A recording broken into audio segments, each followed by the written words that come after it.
We're going to call February 22nd, 2022. Those are all good two numbers, right? Two today, two. Lord, if you will stand for the Pledge of Allegiance and follow by a moment of silence, and please keep in your prayers the city clerk. Pledge allegiance to the flag of the United States of America and to the republic for which it stands, one nation, under God, indivisible, with liberty and justice for all.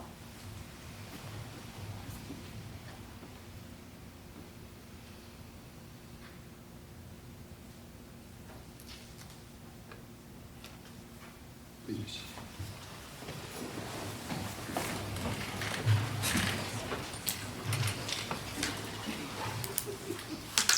You have before the minutes of meetings, the approval of February 8, 2022 regular meeting minutes, 2022 work session minutes. Do I hear a motion to approve? So moved. Do I hear a second? Second. Motion properly seconded. All those in favor say aye. Ms. Dean? Aye. Ms. Knight? Aye. Mr. Baugh? Aye. Ms. Tran? Motion carries unanimously. We have a public hearing on a mixed-use moratorium. For those that aren't familiar with all the different zone classifications in the city, you have residential, you have general business, retail, as you would know, you have light manufacturing, you have heavy manufacturing. But one of the other ones is kind of a mixed use. You no longer have an apartment zone, you no longer have a townhouse zone. It's one of those where the theory is you're going to come in with some type of master plan. You're going to work with the city. There's going to be a little bit of everything for everybody. There's some minimum standards that are set in there so that you just can't, focus on as a workforce. And we're in the process of having some cleanup in terms of what's there. So we know that we have a project on the north side of the city, for example. We do have some other properties in the city that do have that mixed use zone. And what we want to do is make sure that we're ready when the opportunity becomes available to see what we can work out. So public hearing just says that. Public hearing is open. Do we have any comments from the audience? We see members from the URA, the DDA, and the Planning and Zoning Board. Chairman's in the back. Any questions? This is general property, certain pieces, or, because I know we're gonna be building that north section up there. Yeah, the city has a zoning map, that actually shows where everything's at. It's a current zoning in terms of the current use, a future land use map. And that land use map is also based on the comprehensive plan, which is required by the DCA every 10 years, and then every 5 years after that, it's required to have a mandatory update. All of those are things that you run through the city, and you have discussions with members of the city, and some of you have gone through that in the past. You'd have to look at the specific map to have a discussion as to how that particular zoning would apply to that particular piece of property. Obviously, at any point, somebody could come in and ask for rezoning or a conditional use, and those are all published. Any other questions? Hearing none, public hearing is closed. Second reading of ordinance 22-2, mixed use zoning moratorium. And basically, that is an adoption imposing a 120-day moratorium on the acceptance. I think part of this was delay in publishing or something wasn't quite right. And this is going to give us the time period necessary to make the changes. Council has had it before them. This is the second reading. Do I hear a motion to approve? So moved. Do I hear a second? Second. Motion properly seconded. All those in favor say aye. Ms. Dean? Aye. Mr. Clark? Aye. Ms. Lynn? Aye. Ms. Tran? Motion carries unanimously. Second reading of ordinance 22-3, amend zoning map.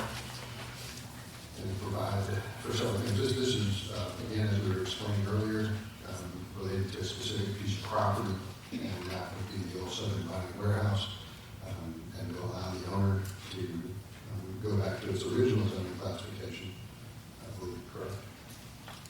And we've had that, and this is the second reading. Any questions from the council? Hearing none, do I hear a motion to approve? Do I hear a second?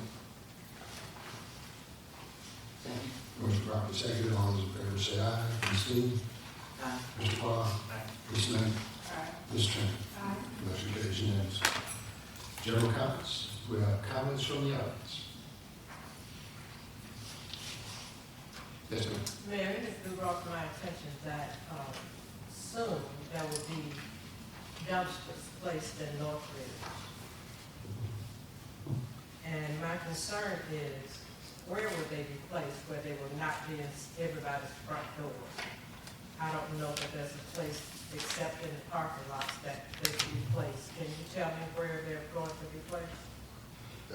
The first part and the second part, I'll take them as two separate questions. So the first one is Northridge is the only location where consistently over a period of time, outside the existing code, where you don't have a container at all. Twice a week, they just take the bags of garbage and they put them on the curb, and it's picked up. It's the only place that does it. It's done it for a while, and we've all debated as to how it happens, but the bottom line is it's happening. As the city is, working with its garbage service, and we're having massive changes and increases, not very many people want to actually provide a service the way you have, and even in the current company. So, of all the people we do that creates problems. So, to solve that short-term and long-term, short-term, we have worked out an agreement with Waste Pro to technically continue the service as it's being provided, with the theory that we're going to come to a solution working with the Homeowners Association. So that's the first part. There isn't an emergency here. It's just trying to use some common sense. The second part is, we talked with the Homeowners Association, and it was kind of like, look, we have some challenges. What would you recommend? There wasn't a whole lot of options, at least in that discussion. They asked us, what did we recommend? And so, well, after some careful consideration, you're right. I'm sorry, the board asked you what your recommendation was? Yes, they did. Okay. So we said, we obviously gave it some thought, but we wanted them to have the right to tell us what ideas they had. So they didn't really have a lot of solutions. So we reached a conclusion that, so here's an answer. That the city owns a 10-acre tract on the backside of Northridge. And if we worked out a license agreement, and there's a lot of reasons to do a license versus a sale or anything along those lines, right? A license allows the city to allow you to use the property, but it doesn't have tax complications or anything along those lines. It also allows the city to do some of the work, right? Because we own the property, right? With the solution basically being to solve the garbage solution in Northridge once and for all. So once you pass the clubhouse, not the clubhouse, but it's the pool, and then you kind of turn left, kind of dead ends right there. We do not have this yet, but you've been around long enough where you could do this in your mind. If we go to the end of that, carve out a piece that's adequate, that solves everybody's kind of issues, and then pour a pad and put the dumpsters there. That seemed to be something that people are on the phone from the HOA. At least we reached a consensus that was something that they would consider. What we were going to do was actually draw that out. To my knowledge, that hasn't been completed. I don't think we have. Right? So that's where you're kind of headed as a possible solution. Well, obviously nobody's going to do it until we reach a conclusion. And if somebody can come up with something in the meantime that's better than that answer, then we should do that. Okay, that will be on property that the city owns. Correct. Who will be responsible for the upkeep of that platform? I mean, when you walk around and see dumpsters around in areas, people are throwing things around, not in it, but around it, which is going to cause a lot of problems. Will the city be responsible for the upkeep, or will the homeowner, have you talked to the Homeowners Association about? I think the first one was to try to reach a conclusion that made sense. Okay, and From there, you have to kind of look at it as, well, once we kind of know what a dumpster is, your dumpster changes your pricing. Okay? The city's pricing on a dumpster is probably, and don't quote me on these numbers, but I think it's less than what you're paying now. Okay? if there's a difference between the two, and the city is doing a little more hands-on with the dumpster, if you will, I think there's a way to solve that. In other words, to keep a pricing very similar to what you have, we might be able to do a reduction based on the dumpster, and then we have to look at what we do to make it maintained. I don't have those answers. Well, there are a lot of things that needs to be discussed, you know, and I don't know why the association has not talked to the homeowners about this, you know, but how would the senior that lives close to the entrance get their trash that far back? You know, there's a lot of things that's gonna have to be considered when you all make the decision to do this. That's a good question. I don't know why the HOA didn't talk to the people that put them in there. I can say from the discussion that it was unanimous, and there wasn't a person on the phone who disagreed with the idea. There was nobody on the phone, not necessarily from our side, but from the other side, that could agree on any other solution. There just was a lot of conversations back and forth. Some of that obviously looks like it's happened over a period of years, and there was no real consensus. I agree there's been an issue for the 28 years I've been there, you know, with the trash pickup and things of that sort. But a quick fix is not going to make it better for the homeowners. We need to really think through it and include the homeowners in the decision making. And that's something I have to try to discuss. I don't think we have an issue with that. Do you have a better solution? I don't have a better solution. You know, I was satisfied with them coming to my front door, picking up my bags and putting them on the trash, on the bag. Of course, what I didn't like was the fact that if they steal something when they were dumping on the truck, I'd have to go out and clean it up. I didn't like that. But if putting a dumpster back there will work, they need to include the homeowners in the decision so that we can work together to get it done, so that it'll be done properly. I mean, who's going to maintain it? You know, how are the seniors going to get their trash back there? There are questions that have to be addressed before the decision is finally made. That's my opinion. Yeah. And I think we're just heading down a solution that says, here's an option. Right? Because once you take the option, you have to figure out how to do it, and we'll say, this is now a complete option.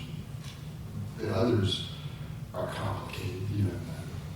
I would like for the homeowners to be included in decision making rather than being told after the decision has been made that this is what's going to happen.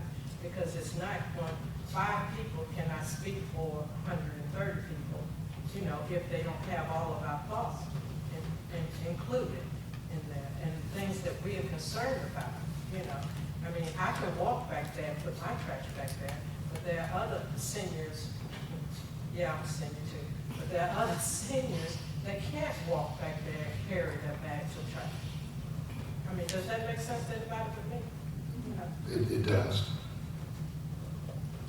Thank you. Other questions? Yes, ma'am. Yes, Mayor, I'm Sean Simmons, the city of Morrow, and I don't know if my question is appropriate for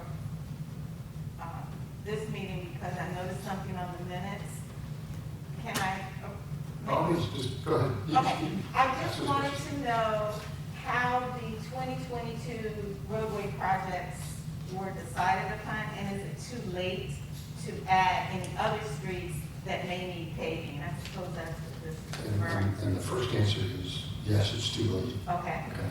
Oh, no, you can continue to stay on the conversation.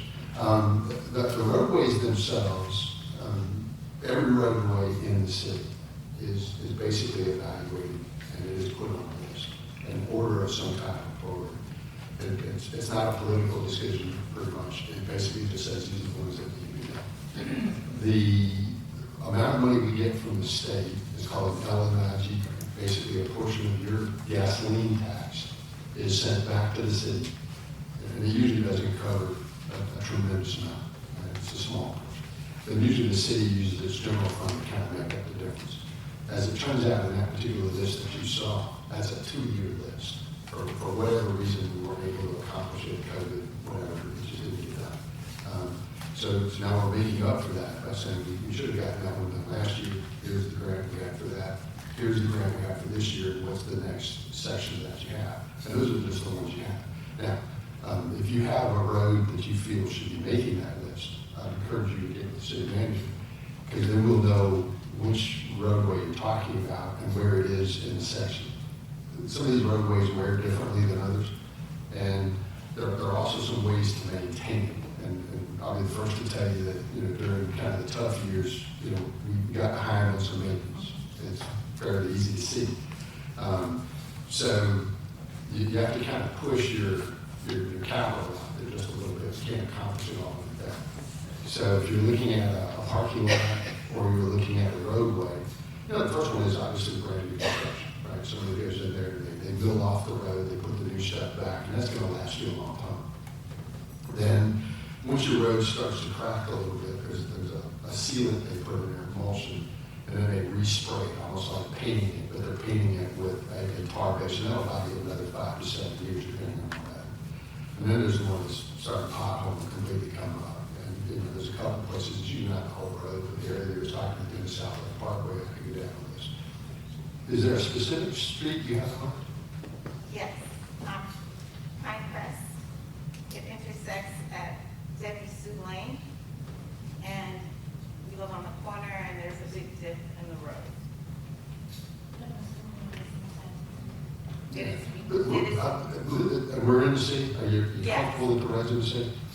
Yes, we are, but I have learned as a new resident that this was an option for residents, so some residents in that pocket in Pinecrest Forest are part of Clayton, strictly an unincorporated Clayton, but my property is part of the city of Morrow. And we are on the corner, and the street dips.